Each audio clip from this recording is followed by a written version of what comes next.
রত্নাস ক্রিয়েশনে সকলকে স্বাগতম।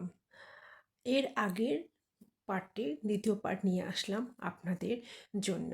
গোল ফুলের সাইডের দিকের যে কর্নার ডিজাইনটা হয় তার একটি ভিডিও নিয়ে। এরপরে আমরা এই 3 ঘরের উপরে পাক্কা 5 ঘর দিব। 3 ঘরের 2 সাইডে 2 ঘর বাড়িয়ে দিব, তাহলে হলো 5 ঘর। এভাবেই 5 ঘর করে আবার আরেকটা লাইন 5 ঘর দেব। দেখুন সুন্দর করে 5 ঘর ক্রস স্টিচ সেলাই দেওয়া হচ্ছে।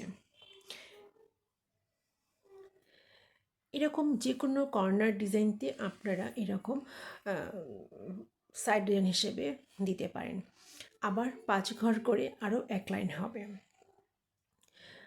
আপনাদের যদি এরকম ভিডিও আরও পেতে চান অবশ্যই আমাকে কমেন্টস করে কিন্তু জানাবেন। আমি আপনাদের জন্য এসব ভিডিও আরও বানিয়ে দেব। এবার 5 ঘর হওয়ার পরে উপর থেকে 1 ঘর বাদ দিয়ে 4 ঘর হবে। 1 2 3 4 ঘর। 4 ঘর হওয়ার পরে সাইডে আমরা এই পার্টটাকে ঘুরিয়ে নেব। এই যে এক সাইডের ডিজাইনটা হয়ে গেল। এবার এই লম্বা সাইডে আবার দেব। দেখুন কিভাবে 5 ঘরের লাইন থেকে পাক্কা 2 ঘর নিলাম আমি। এরপর 2 ঘর নেওয়ার পরে আমি বাম সাইড থেকে আবার ঘর গুনে নিব 4 ঘর। 1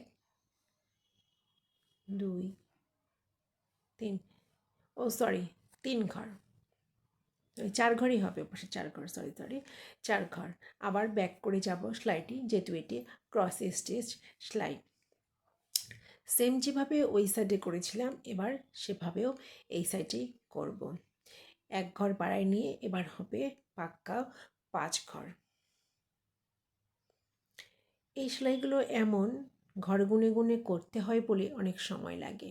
কোনো ক্ষেত্রে একটি ঘর বাদ পড়ে গেলে দেখতে যেমন খারাপ লাগে, আবার হিসাবেও গণ্ডগোল হয়ে যায়। কারণ হিসাবটা খুব মারাত্মক এই সেলাইয়ে।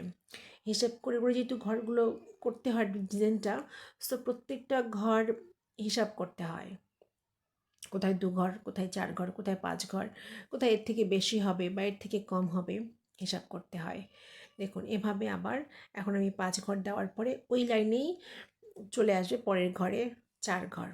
সেম যেভাবে ওই সাইডে করেছিলাম এই সাইডেও সেম ওভাবেই হবে। 4 ঘর পরে হবে 3 ঘর, পর 3 ঘর হবে। এই 3 ঘর হলো, আবার ব্যাক করে যাব এভাবে, যেমন ওভাবে করেছিলাম 1 ঘর করে 2 ঘর আবার 3 ঘর। এই ভিডিওতে সেম আসবে। এবার এটাকে আমরা ফেরত যাচ্ছি। আপনি যদি এসব ভিডিওগুলো ভালো লাগে তাহলে অবশ্যই লাইক কমেন্ট শেয়ার করে পাশে থাকবেন। আপনারা কি ডিজাইনের ভিডিও চান অবশ্যই আমাকে জানাবেন। আমি চেষ্টা করব আপনাদের জন্য সেই ডিজাইনটি ভিডিও করে আপলোড করার। আপনারা যে কোনো ডিজাইনটি করবেন কর্নার ডিজাইন হিসেবে ভালোই লাগবে। আর আপনারা যদি আরও কোনো কর্নার ডিজাইন চান তাহলে অবশ্যই আমাকে কমেন্টসে জানাবেন। আর কে কোথা থেকে দেখছেন, কোন দেশ থেকে, কোন ডিস্ট্রিক্ট থেকে, কোন জায়গা থেকে, তা অবশ্যই আমাকে জানাবেন। ধন্যবাদ।